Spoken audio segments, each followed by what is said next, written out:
In 1993, in a small working-class city in Argentina, a 10-year-old boy was told his dream was over. He hadn't even started yet. This is the story of how that boy became the greatest footballer who ever lived.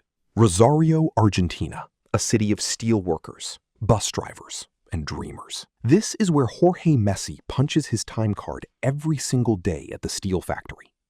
This is where Celia cleans other people's homes so her children can eat. And this is where their youngest son, Leo, wakes up every morning with exactly one thought in his mind. Football. Not school, not breakfast, football. The moment his feet touch the ground, he is looking for a ball. By the time Leo is 6, the older boys in the neighborhood refuse to play against him. His grandmother, Celia, the woman he is named after, watches from the doorway every evening. That boy, she tells the neighbors, is going to play for Argentina one day. At age 8, Leo joins Grandoli, a local youth club. His first coach is his father, Jorge. He joins Newell's Old Boys, one of Argentina's most respected academies. In 174 games for Newell's youth teams, Leo scores 234 goals. 234 goals. He is not playing football. He is doing something else entirely, something that doesn't have a name yet. But underneath all the magic, a clock is ticking, and nobody knows it yet. Leo is 10 years old when his parents notice something. He is not growing. While his teammates shoot up, filling out, getting stronger, Leo stays small. Then comes the doctor's visit. Then comes the diagnosis: growth hormone deficiency. His body is not producing the hormone it needs to develop properly. The treatment is available. The science is there. But the cost? $900 every single month. He drives home in silence. Celia cries quietly in the passenger seat. The family tries everything. Newell's Old Boys, the club that has watched this boy score 234 goals, refuses to pay. The Argentine Football Association is approached. They say no.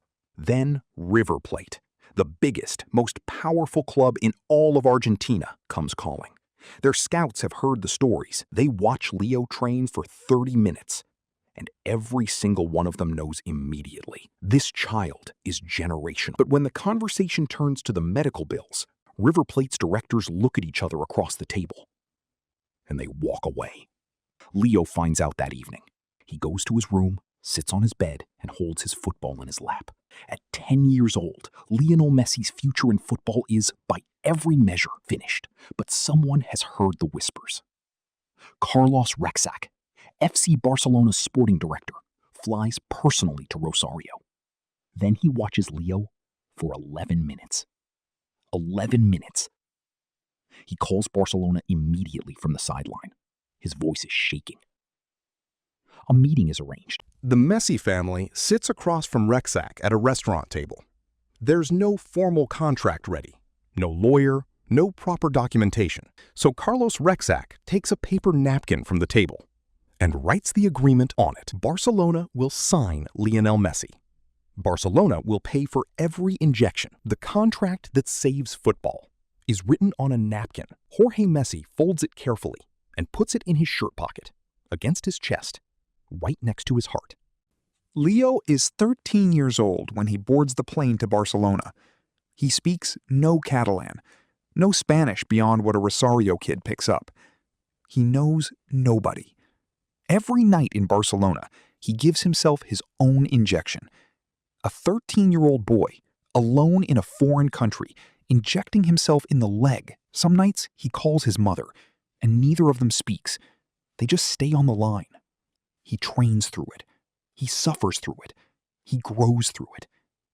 La Masia, Barcelona's famous academy, has never seen anything like him. The coaches argue amongst themselves, trying to explain what he does with the ball. Eventually, they stop trying to explain it. They just watch. What happens next, the world already knows. 8 Ballon d'Or awards, 4 Champions League titles, 10 La Liga titles, the Copa America, the Finalissima. And then, Qatar 2022, age 35, an age when most players are retired, Lionel Messi steps onto the World Cup final stage one last time. And in the most dramatic, most beautiful, most painful and joyful World Cup final in history, Argentina wins. The boy whose body was told it would fail him runs faster, turns sharper, and sees the game more clearly than any human being who has ever played it. He falls to his knees on the pitch in Qatar. He covers his face. He weeps. So does all of Argentina. So does Rosario. So does every person in the world who was ever told they were too small, too sick, too poor to make it. River Plate watched him on television. The doctors watched him on television. Every person who ever closed a door in Jorge Messi's face watched him on television. And they all knew exactly what they had walked away from. Lionel Messi fought poverty, a medical condition, rejection from every club in Argentina, 13 years of World Cup heartbreak, and an entire planet of doubters to become the greatest footballer who ever lived. He never gave up. And yet, this video has 0 likes, 0 subscribers. Leo never quit.